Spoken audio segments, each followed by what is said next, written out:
दोस्तों, आज की कहानी है छोटी बहू। तेरा पति कमाता नहीं है तो घर का काम तुझे ही करना पड़ेगा। दोस्तों, कहानी शुरू करने से पहले अगर आपने चैनल को सब्सक्राइब नहीं किया हो तो कर लीजिए ताकि आपके पास पहुंच सके हर नया वीडियो। और उस दिन मेरी जिंदगी हमेशा के लिए बदल गई। चलो लक्ष्मी, अब हम इस घर में नहीं रहेंगे जहाँ मेरी बच्ची के लिए कोई जगह नहीं। वहाँ हम दोनों का क्या कहाँ, पर ऐसे अचानक से घर छोड़कर हम कहाँ जाएंगे। और आप तो कमाते भी नहीं, फिर घर कैसे चलेगा। लक्ष्मी, कुछ फैसले अचानक लेने पड़ते हैं। अब यहाँ हमारा गुजारा नहीं। तुम सामान बांध कर तैयार रहना, तब तक मैं गाड़ी लेकर आता हूँ। कहते हुए लक्ष्मी का पति घर से बाहर निकल गया। लक्ष्मी और सरोज पति की शादी हुई 3 साल हो चुके थे। इन 3 सालों में लक्ष्मी ने बहुत कुछ सहा था। 2 बार वह माँ बनने से पहले ही अपने होने वाले बच्चे को खो चुकी थी। जब लक्ष्मी ब्याह कर आई उस समय सरोज ऐसे ही छोटी मोटी बीमा कंपनी में काम करता था। धीरे धीरे बीमा कंपनी बंद हो गई और सरोज की नौकरी चली गई। नौकरी क्या गई, घर वालों के तेवर बदल गए। सरोज तो दिन भर घर से बाहर बड़े भाई की दुकान पर मदद करता रहता, लेकिन लक्ष्मी को घर के समस्त कार्य करने के साथ साथ सास और जेठानी के तानों का सामना करना पड़ता। जिसका पति नहीं कमाता उसकी लुगाई को घर में चाकरी तो करनी ही पड़ेगी।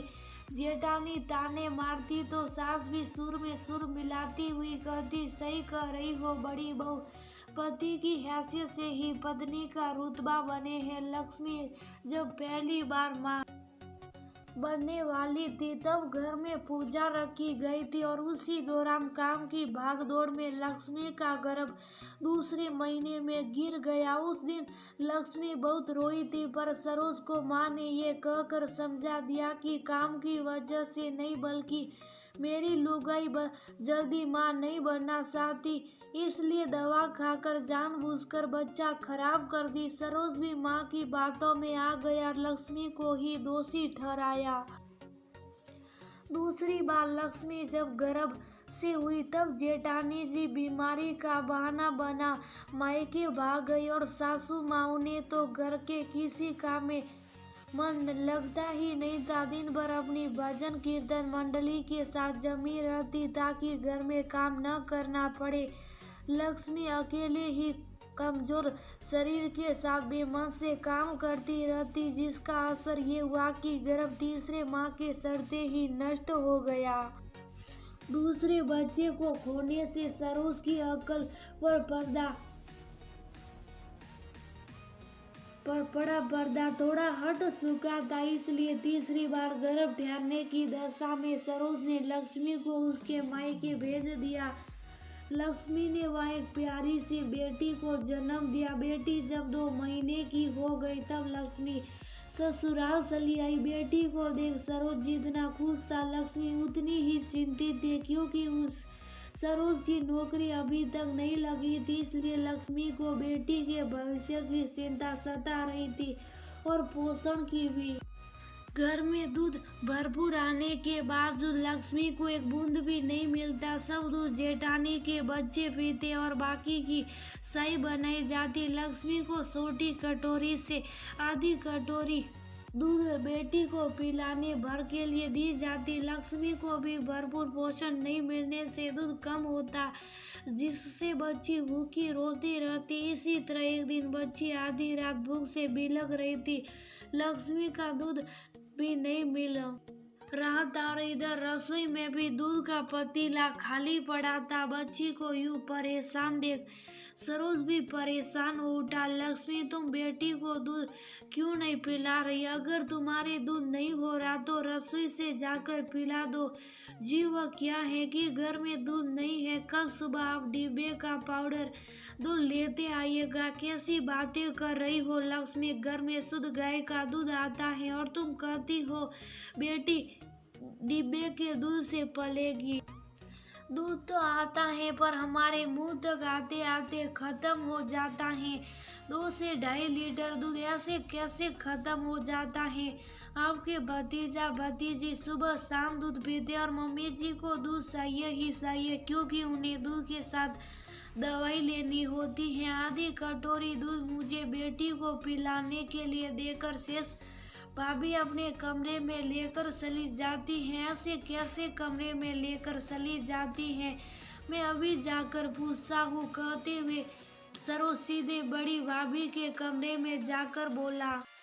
भाभी, बेटी भूख से बिलख रही है और आप हैं कि रसोई में दूध रखने के बजाय अपने कमरे में लेकर चली आती हैं। ऐसा क्यों करती हैं आप? देवर के प्रश्नों को सुन भाभी मुंह बनाती हुई बोली, देवर जी, घर मेरे पति का दूध मेरे पति अपनी कमाई से लाते हैं तो दूध की बूंद बूंद पर हमारा हक बनता है। और वैसे भी मैंने एक कटोरी दूध सुबह ही दी थी। अब छोटी सी बच्ची का पेट इतना बड़ा है कि भरता ही नहीं, तो इसमें मेरी क्या गलती है? आज एक देवर पर नहीं बल्कि भाभी ने एक पिता के हृदय पर प्रहार किया था। भाभी का तर्क सुन सरोज को काटो तो खून नहीं, ऐसी स्थिति थी। वैसे गलती तो उसी की थी, खुद कुछ पैसे कमाता तो आज उसकी बच्ची दूध के लिए तरसती नहीं। मायूस हो सरोज भाभी से बोला, भाभी, बच्ची का पेट बड़ा नहीं, आपका दिल छोटा है। वैसे गलती आपकी नहीं मेरी है, जो मन से नौकरी ढूंढने के बजाय भैया की दुकान पर मदद करता रहा। ये सोच कि इस मुश्किल घड़ी में आप लोग ही तो मेरी गृहस्थी को चला रहे हैं। लेकिन बेटी की भूख से बिलखता चेहरा देख मेरी आंखों पर पड़ा पर्दा उठ गया। इतना कर सरोज शुभ साफ अपने कमरे में आकर बिस्तर पर लेट गया। तब तक बेटी रोते रोते थक कर सो चुकी थी। पूरी रात करवटें बदलते हुए सरोज ने फैसला किया कि अब इस घर में नहीं रहेगा। गाड़ी दरवाजे पर खड़ी थी। सरोज लक्ष्मी का हाथ पकड़ दरवाजे से बाहर निकल आया, पर किसी ने भी उसे रोकने की कोशिश नहीं की, बल्कि सरोज की भाभी तो ये जांच परख करने में व्यवस्थित थी कि कहीं ये दोनों अपने सामान के अलावा घर का कोई सामान तो नहीं ले जा रहे। देवर देवरानी के घर छोड़ने से भाभी जा खुश हो रही थी, वहीं माँ भी बड़ी बहू के साथ थी। गाड़ी पर बैठने के बाद लक्ष्मी ने सरोज से पूछा, सुनिए जी, मुझे बताइए तो सही कि हम कहाँ जा रहे, हमारा गुजारा कैसे होगा? आप कुछ बोलते नहीं क्यों नहीं? लक्ष्मी, तुम चिंता करना छोड़, बेटी पर ध्यान दो। मैंने सब तय कर लिया है कि क्या करना। जिस तरह मैं भैया की मदद करता था उसी तरह मैं दूसरे की दुकान पर मदद करूंगा, जिसके बदले मुझे पैसे भी मिलेंगे, जिससे हम तीनों का गुजारा बसर अच्छी तरह से हो जाएगा। मैंने एक छोटा सा किराए पर घर भी देख लिया, हम वही जा रहे, इसलिए तुम चिंता मत करो। उस दिन के बाद से मेरी जिंदगी हमेशा के लिए बदल